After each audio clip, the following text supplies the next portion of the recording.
Haka arpu khandai tarik jeliu ar hajar arpu ar. Upop Francis ulabatha abantep yeu hayeng mane Basilica Saint Mary Major kapadon Shabar ka Vatican. Ulaong dei hakane kayeng mane bangaju rungbun sin banduai shwa banlet bat hadin bangalawan phai na kijingya lenti jonga bajingo shikiwe patkiri jong ka perthei.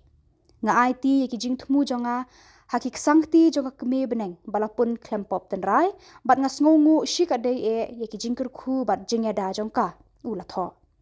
Nga kerpat ya kajing tep jongaru de ban tep hakane kayeng mane hapo khandau bat amdei ban penbon kijinat ban penphu yaka henrei de ban tho tang yaka kerteng jonga Franciscus ha umau lengkniap ula batharu ya kijinglut baro pendankam da katu kabala ai sngo bhayanga kabangala pha shakapla pisa jongka yeng mane Saint Mary Major ya kane kajing angnu jonga ngala batha hu Cardinal Rolandus Macricus, Extraordinary Commissioner of the Liberian Basilica. Nga kerpad ya ublay try kenrat, baun ay kibainong kiba bitdor ya baro kibala it ya nga, bat kibala juduay na kabanta jonga.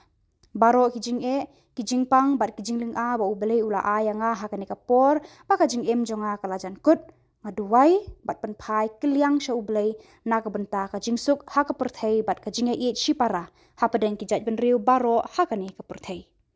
Ula penkut ya kata kajing angnut khat du jong u kaba hakaktien pareng ngiong ka last will jong Pope Francis usyakri bahok bat basngaurit jong kabalang salonsar.